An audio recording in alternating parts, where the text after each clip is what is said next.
Assalamualaikum warahmatullahi wabarakatuh. Perkenalkan, nama saya Anindita Khaira Nadia Diwa dari kelas 4 JJD dengan NIM 062440111899. Di sini saya akan memaparkan kembali mengenai data informasi, dan sistem informasi geografis dalam mata kuliah pengantar GIS dan LDD dengan dosen pengampu yaitu Ibu Sri Reski Artini, Sarjana Teknik Magister Engineering. Materinya adalah data informasi, dan sistem informasi geografis. Di sini terdapat data dan informasi. Data adalah sekumpulan dari fakta. Yang namanya data biasanya berupa angka. Misalnya, Senin tanggal 16 Maret 2026 terjadi hujan. Itu namanya fakta. Fakta adalah sesuatu yang dapat diamati dan dapat diukur. Kalau informasi adalah proses dari data yang setelah data itu diproses. Di sini ada pertanyaan, kapan suatu informasi tidak berarti lagi bagi penggunanya, yaitu pada saat penggunanya tidak membutuhkan informasi tersebut. Di sini ada data dan informasi.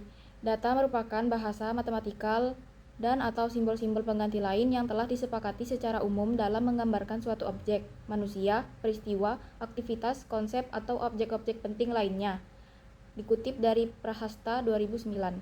Data merupakan raw fact atau suatu kenyataan apa adanya. Data dan informasinya.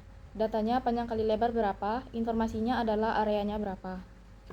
Di sini ada informasi yaitu data yang telah diolah menjadi sebuah bentuk yang berarti bagi penerimanya dan bermanfaat untuk pengambilan keputusan.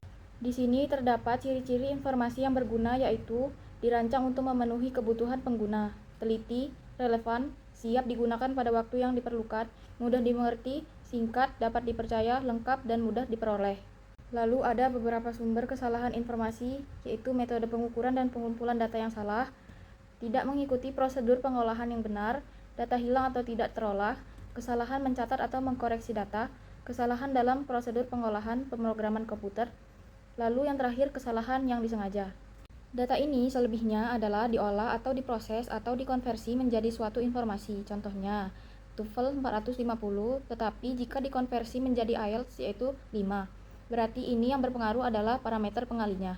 Kemudian, data apa saja yang diolah menjadi data informasi, misalkan beton campurannya apa saja, kemudian diolah, kemudian informasinya adalah berupa kuat tekan beton. Di sini ada siklus data informasi, misalkan input datanya. Misal kita melakukan pengukuran kontur, berarti input datanya yang harus diukur adalah tinggi alat, sudut horizontal, sudut vertikal, benang atas, benang tengah, benang bawah. Kemudian dari pengukuran ini kita memperoleh beda tinggi.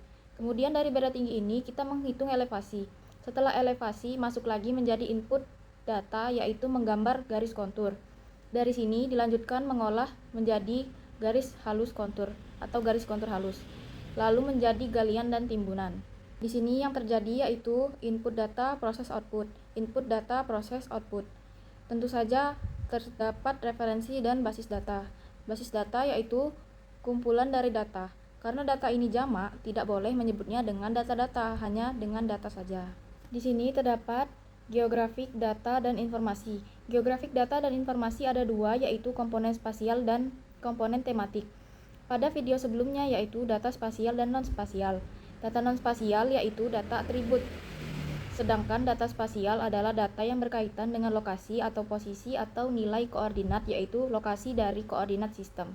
Dan juga topologi dan komponen tematik ini adalah data yang menjelaskan data spasialnya. Pada gambar ini bisa kita lihat di samping kiri ini adalah data spasialnya, contohnya adalah jalan. Data non-spasialnya dari jalan ini adalah nama jalan, alamat jalan, panjang jalan, dan lain-lain. Jalan kan banyak, namanya sesuai dengan panjang jalannya. Kita bisa ukur itu berapa, itu adalah berupa atribut datanya. Ataupun spasial datanya adalah rumah sakit. Jadi kalau rumah sakit, atribut datanya adalah nama rumah sakitnya, letaknya di mana, luas bangunannya berapa, dan luas tanahnya berapa. Untuk rumah sakit bisa berupa titik koordinat. Di sini berupa poligon, terdapat titik 1, titik 2, titik 3, titik 4, titik 5. Pada titik 1, luasnya yaitu 2550. Penggunaannya yaitu sebagai hutan, lalu yang memilikinya adalah orang lokal. Yang kedua yaitu luasnya 3000, dipergunakan untuk campuran, lalu yang memilikinya adalah orang lokal. Lalu yang ketiga yaitu luasnya 3.500, yaitu kebun kopi yang memilikinya yaitu PT KOF. Yang keempat yaitu luasnya 2.150, penggunaannya yaitu sebagai pemukiman yang memilikinya yaitu orang lokal. Yang kelima yaitu luasnya 4.000, penggunaannya itu sebagai hutan, lalu yang memilikinya adalah PT Forest. Data geografis ini ada dua, yaitu spasial data dan atribut data. Salah satu cara para ilmuwan memahami dunia adalah dengan membagi bagian-bagian menjadi suatu bagian kecil. Contohnya sistem. Dulu waktu di SMP SMA kita belajar mengenai sistem pencernaan, sistem reproduksi, sistem ekskresi, ataupun sistem untuk hewan dan manusia. Contohnya adalah sistem pencernaan. Jadi makanan masuk ke dalam mulut, dikunyah 33 kali, lalu masuk ke kerongkongan, lambung, sampai seterusnya. Nanti dibahas satu-satu, kerongkongan apa, letaknya di mana, enzimnya apa. Nah, itu namanya sistem. Dibagi menjadi bagian-bagian kecil agar mudah memahaminya. Sistem 1 dan sistem 2 berkaitan membentuk suatu sistem lagi. Di sini terdapat sistem informasi, yaitu suatu sistem gabungan manusia dan mesin. Yang perlu digarisbawahi adalah manusia berkolaborasi dengan mesin. Otomatis mesin ini adalah komputer, manusianya adalah sumber daya manusia. Tidak mudah untuk mengajarkan suatu orang untuk menuju ke digital atau mesin. Contohnya komputer, jika tidak ada sumber daya manusianya, itu tetap tidak bisa menggunakan sistem informasinya. Di sini ada tujuan dan aktivitas sistem informasi. Tujuan sistem informasi adalah untuk menyediakan dan mensistematikakan informasi dari seluruh kejadian atau kegiatan yang diperlukan untuk mengendalikan operasi suatu organisasi. Lalu kegiatan yang dimaksud adalah mengambil, mengolah, menyimpan, dan menyampaikan informasi komunikasi yang diperlukan di dalam mengoperasikan seluruh aktivitas organisasi yang bersangkutan. Kemudian ada sistem informasi berbasis komputer versus tidak berbasis komputer. Pada awalnya tidak berbasis komputer, karena tidak mudah untuk dikendalikan.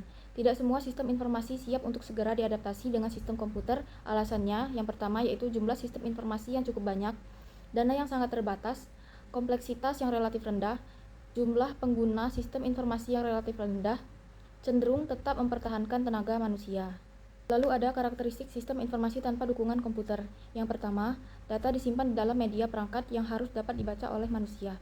Yang kedua, penelusuran data dilakukan oleh manusia. Kecepatan penelusuran menjadi relatif rendah, orde menit hingga jam, dan tidak menjadi prioritas tertentu.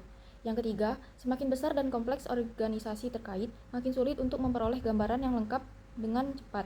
Yang keempat, kecepatan pengolahan data sangat ditentukan oleh kecepatan petugas terkait, dalam hal ini manusia, dalam menghitung, menyusun tabel laporan, dan menggandakan laporan. Yang kelima, transmisi pengiriman data dan informasi. Sebagian besar memerlukan fasilitas transportasi fisik dari media yang digunakan. Yang keenam, menggunakan sarana telekomunikasi masih sangat terbatas. Yang ketujuh, terdapat delay atau keterlambatan informasi yang cukup besar sebagai akibat dari keterbatasan penelusuran atau pemrosesan dan transmisi data. Selanjutnya, karakteristik sistem informasi dengan dukungan komputer. Yang pertama, data tersimpan di dalam media perangkat yang harus dapat dibaca oleh mesin dan bersifat padat sehingga lebih mudah dan cepat untuk ditelusuri dalam satuan waktu detik hingga menit. Yang kedua, sekumpulan data yang berukuran besar dapat disimpan di satu lokasi saja. Yang ketiga, kecepatan pengolahan data sangat baik, orde detik, menit, hingga jam, sangat tergantung pada volume data, ruang penyimpanan, RAM, dan prosesor terkait.